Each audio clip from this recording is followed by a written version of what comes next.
Hello, everyone. Just checking in. It is Sunday. Just got in. I'm about to go to bed in a moment because your girl got to be up at like 3:30 in the morning to be at work at 4:30 in the morning to go to work. I'm hitting on these training schedules, so I'm doing all the training right now. So that's why. Just wanted to come in, talk. Uh, really didn't have anything to talk about. Someone's like, you need to share some more stuff about yourself so we can get to know you. So, like, something that, like, makes you cry, something, I'm like, I don't want everybody crying. Yeah, I just put a new light bulb. Yeah, light bulb's like $10 now. I don't think it's like this light bulb like my lamp. But anyway, I would turn around. My cousin told me how to do the lamp, but I'm not gonna do it right now because I got some other stuff there. But anyway, this is gonna be like a 5 minute video. So they say share something a little personal. I thought I was sharing stuff personal, something like personal stuff, but I guess I wasn't sharing enough. So I'm gonna tell you all how I got skin cancer.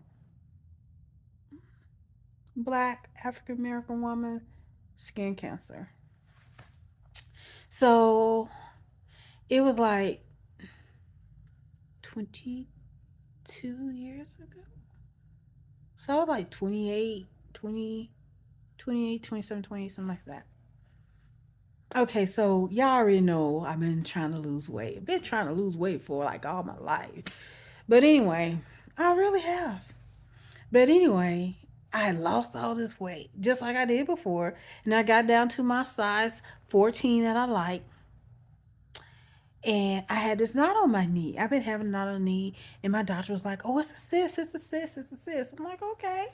But your girl got small. And I'm like, I can't even wear shorts because this big knot on my knee. So I went to the doctor and she's like, it's a cyst. You want me to drain it? I said, yes. So the doctor came in there and she had her nurse in there and they prepped it to drain it. They had this needle. It's going to be gross. So you all may be grossed out. So anyway, she started poking it with the needle and it's like a waterfall. This water just, fluid just came out everywhere.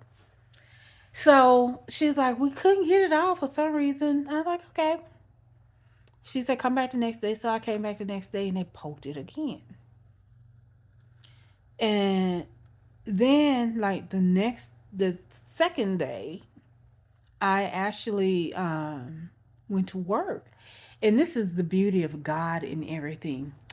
I was at work. We was doing a new system. That's when I was working for a telephone company, a telecommunication company. I'm not going to say their name, start with a B. But anyway, I'm not going to say their name. And we were having a new system, and I was part of that team. Just God just blessed me out because I'm not like really computer savvy. I think I knew that because I didn't know how to turn the camera around on the phone. But anyway, I was on that team, and they had brought in different people from around the country to help develop this AAIS. And so we're in there, and I'm working on the infrastructure piece. And this lady was there, Pat BB, and my friend Vicky Young. We were all there. We were working on the infrastructure. And she looked down. She's like, is your knee bleeding? And I'm like, no, my knee's not bleeding. I didn't even feel it, you all. So then I looked down. I had some green pants on. I never forget, like army green pants. Don't judge me. And it was like blood on them. So I roll it up, and the knot that my doctor had been poking and prodding in, like my skin had removed itself from the knot and the knot was protruding through my skin. I don't know how I can just make it like it's like the white meat was showing. And I'm like, oh, this is God beauty. So they were looking at it. They were like, you okay? I said, yeah. And so Pat BB, she looked like she was like the doctor herself. So anyway, Pat BB, she looked at it. So I was like, excuse myself. I went to the bathroom and I cleaned myself up. So I got back to the conference room at the desk and everything. I'm like, I'm gonna go home and change, But we had to get this project together that day. So we had a time limit. So I'm like, I had, clean up the stuff on my pants and stuff like that. So anyway, the knee area, you all. So anyway, they were like, you need to call your doctor. So I called the doctor, and the doctor's like, we don't have any openings today. You can come in tomorrow. I'm like, but the knot that wouldn't go down is like out. You can like see inside of my leg. And she said, well, we'll just get you in first thing in the morning. I'm like, okay. I'm not in pain. It wasn't hurting. So I was like, okay, I'll do that. So I did that. But I keep saying the beauty. This is a beauty. Pat BB had told Vicky, she's like, she had just gotten back to work, started back work. She's like, I was looking up cancer. And that doesn't look like a cyst. That looked like cancer. I think you need to talk Ladina into going to the hospital if the doctor won't see her. And I'm like, oh, no, but y'all making a big deal because Biggie came and told me. I'm like, they're making a big deal out of nothing. But there was something on the inside was like, girl, go to the doctor. Listen. So I got up. I went to the hospital, my favorite hospital here in Dallas, Texas. Really, Las Colinas, but anyway. I drove there. Second time you see that God working in my story. So I get to the hospital, and the doctor that was on call was like, oh, that's a cyst. We can get that taken off right away. You want me to go ahead and remove it? I'm like, yeah, my doctor couldn't even remove it. He's like, sure. So right at that time, he had like an intern following him behind. And I'm like, she's just looking at me. So anyway, they called because there was a car accident that came in. And they needed him. He's like, let me go to the emergency room. Although I was in the emergency room, he was called somewhere else in the emergency room. So he went there. And he gave her my chart, and he told her to prep me for local anesthesia to get that out.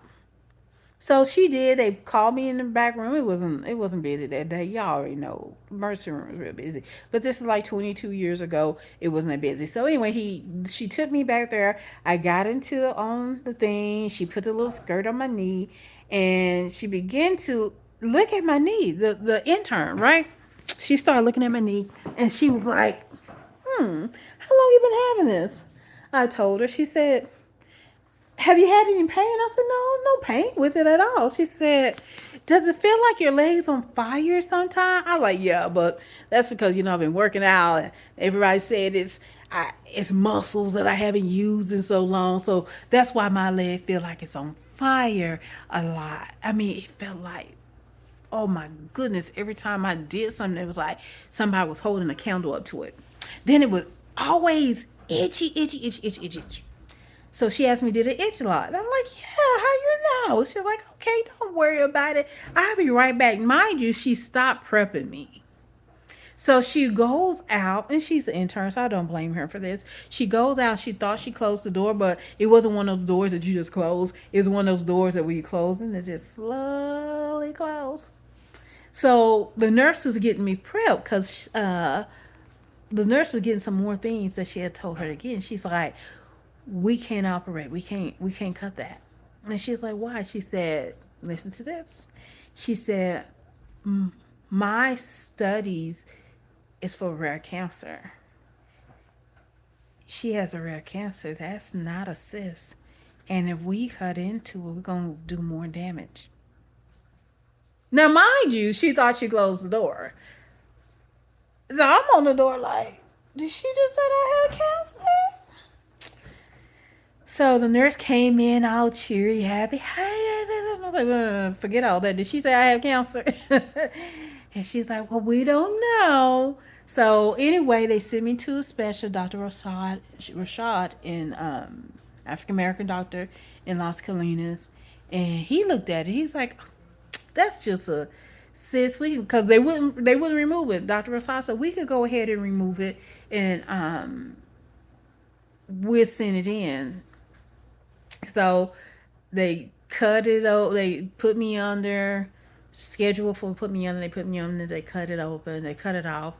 He sent it off for a biopsy. I guess that's what they call it. Yeah, I try really not to remember these names. So anyway, he sent it off, and a week later, a week or two later, I went for my results and everything, and I'm just happy. And he's like, "Well, I have I have some bad news."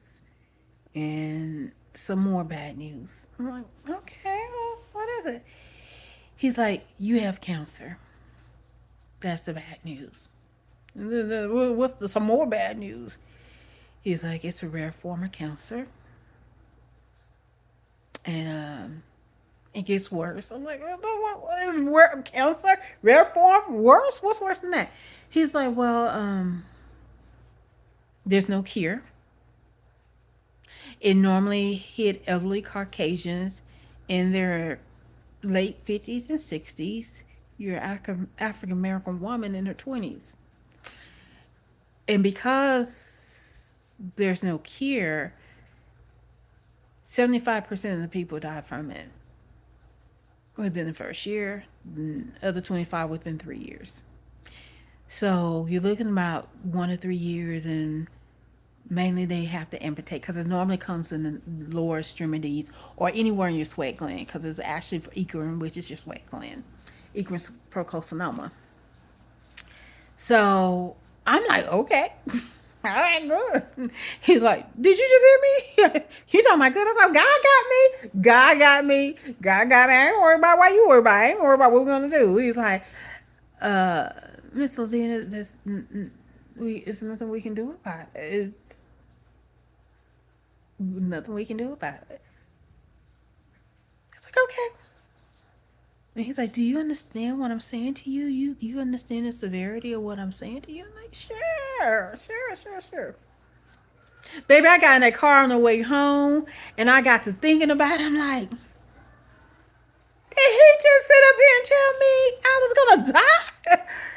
And I broke down. I broke down in the middle of MacArthur in Irving, Texas. And I cried, and people, and I'm like, okay, I'm gonna die. I'm gonna die. So I made it home. I went to my sister's house where my mom and my cousin was there. And I tried to play it cool. I had it in my mind how I was going to rehearse to tell them, but it was just like, your mother know. Because my mom was like, they both looked up at me. My cousin was like, are you okay? I'm like, yes. And my mom was like, are you okay?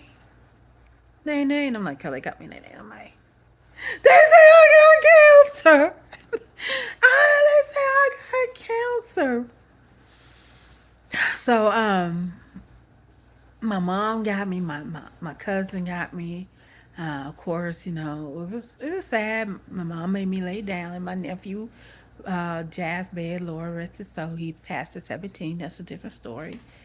And she kept saying, God, you didn't show me this. You didn't show me this. So basically, when I left Dr. Rochad's office, he was like, well, we'll get in contact with you. We just got to figure out what we're going to do. Man, a week passed, couple of days passed, a week passed, 2 weeks passed. My mom wanted to get, everybody was wanting, like, what we going to do? And so my friend Nadine went to the doctor with me, and he's like, there's really nothing we can do. We're going to try to operate to remove the rest of the cancer because it's pretty big. So they sent me to uh, not a surgeon. What do y'all call it? Someone who regraft your legs and stuff like that, plastic surgeon. And he was like, it all depends on how big it is. What we want to try to do is save your leg, because it's a slow processing cancer, that by the time you see the knot and everything, it's already done its damage on the inside. And I wasn't hurting, y'all. I mean, the knot had been there for years on top of years, and I was not hurting. I said 5 minutes. I'm gonna have to hurry up and speed this up because I'm gonna stop lying to y'all. I said 5 minutes and then 10 and 15 minutes. But anyway, so the plastic surgeon said that he said the worst case scenario, we're going to have to amputate your legs. And then we have to fit you for a prosthetic, teach you how to walk all over again. And that is if your insurance will allow.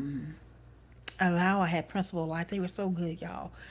Allow it, because, again, they may not allow it because, unfortunately, this cancer does not have a success rate.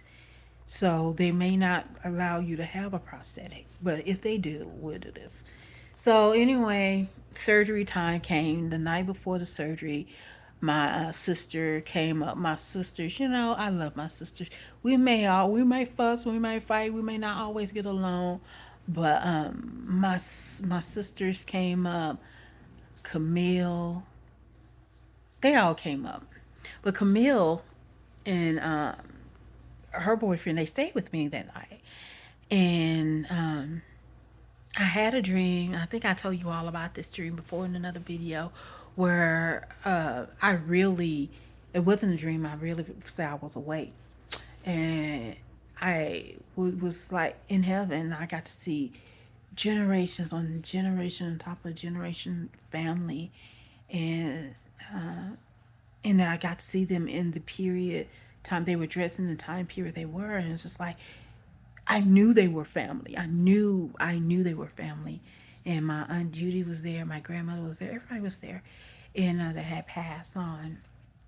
And they gave me some words. And my grandmother said something to me. Although I've never seen her, because she passed like 17, 16, 18, 17, 18, 19 years before I was born, of cancer. So, anyway, I'm sorry. I probably shouldn't have said that. But anyway, I seen God, like this old white, it was like white being come to me. And so you want to hear that story, go back into my video. But anyway, long story short, I go to the next morning, I go to get my leg amputated. I mean, I'm sorry, to go get the cancer removed. And unbeknownst to me, they had already said it had spread it so much they had to amputate my leg, but they weren't telling me that. So I get there, and my mom and my cousin, my bestie cousin, Barbara, she was there with me. And I gotta ask her if she remembered it. She look at these videos, she can tell me. But anyway, my mom walked out. I was in there with the anesthesiologist. You say that 5 times in a row. But anyway, I got there, and she was like, "You gonna be here with us for a moment?" I'm like, "No, I'm not, because God told me." And she laughed, and they laughed. And Barbara like, my cousin was like, "Oh, she's nervous." I'm like, "I'm going home today, y'all." Y'all, they put me under. Y'all, that Texan came out, didn't it? Y'all. So they put me under. And I have so anyway, I have a habit of waking up during surgery. So I was waiting up during surgery, and they like, "She awake?" And I'm like, "Yeah." Oh, back out. Well, back up. And then the second time I came out, they like, uh, "You're going home today." And now like 2 or 3 times, they like, "You go home." So I went home that day, the same day. And when I got home, Principal Life called. That was the insurance that I had at the time. And I said, I will never forget this. Her name, and Lord, forgive me because I did. But she called Linda, Lisa, something like that. Maybe Pam. But anyway, she called. She's like, "Well, I'm calling for Principal Life, and we got her bed scheduled to come in 2 weeks. I got her the nice bed. She got this. She got this." I'm like, "What are you talking about?" Because mind you, I've been talking to this woman, and she had never said nothing to me, right? So I was like, "But this is Ladina." She was like, Oh, I thought your surgery's today. I'm like, it was today. She's, you have your phone forward to the hospital. She was just like, what? She was confused. She was like, oh, Lord bless her heart. So then I'm like, they got it all. She's like, what do you mean they got it all?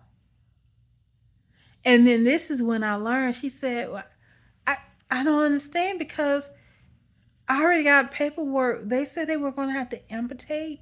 We got you approved to stay in the hospital for a few the weeks in rehab. And what do you mean they? I don't. I'm not understanding. I'm like, you don't understand. I don't understand because they haven't told me none of this. She told me, and she only told me because she was out of it. She was like, "What are you doing home?" And she was like, she's the first person to call me a miracle. She's like, because she was really, God bless her. I don't know, I forgot her name and I said I wouldn't. But Lord, who, whatever, you know her name, bless her family. And even if she's not here, and I pray that she is, that her blessing, her family can live in the overflow of her blessing because she helped me through. She really helped me through that, and I never met her. Never met her. That's someone who did her job and just did it well. So, so it took my mom to tell me that the doctor had came out and he was like, because they told them it's going to be a few hours. You know, they were taking my leg. They didn't tell me that. I only thing they told my mom that. And my mom said, you know, after an hour, if that, he came out with this look on his face, like a stunned look, and it's like it's gone. And everybody like, what?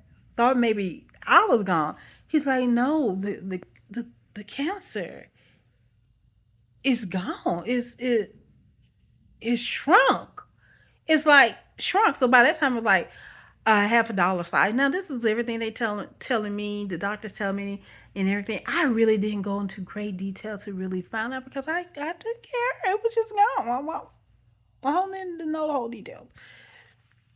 So he's like, it's shrunk. It was like I had a little bit than half dollar. They had to dig in real deep, go very deep. And they had to do what the plastic surgeon said. They had to reconstruct move muscle veins and reconnect different things like that and scrape just a little bit close to the bone or something like that. Gave me local chemo radiation, excuse me. And so that's my story, y'all. Walk with a limp. Got this big ugly scar on my knee. I don't know if y'all can see. Y'all, I don't know if I'm ashy or not, but I'm gonna show y'all. It's not that ugly. It's not that big. Cause I don't know if y'all see it. All that. So that's my knee. I know. I don't look like a knee. I know, but that's okay too, cause I'm still here and I'm still walking with both my legs, even if it may be a limp. Cause I never received what you call it, physical, physical therapy afterwards. Um, never got the healing. So anyway, not that healing. I got my healing. I got my healing. So anyway, that's my story. 20 minutes. They 23 minutes. I'm gonna learn how to tell these stories shorter. I hope you all get out of this that one, black people do get skin cancer. That's a myth that we don't. Two, that God is in your story. No matter how hard it is, how bad it is, God is in the story. God is in the story. God is in the details. Even in the broken part, He holds my heart. He never fails. When I'm at my weakness, I can call on Jesus. Even in the highs and lows, He always goes before me. God is in this story. Yeah. Look for Him in yours. He's in mine. My favorite hymn is Blessed Assurance, Jesus is mine. This is my story. This is my song, praising my Savior all the day long. What's your story? I guarantee you he's there. I was driving home. The storm, I don't know, you all hear the storm. The storm was coming today, and vaguely I seen a rainbow. It was so light.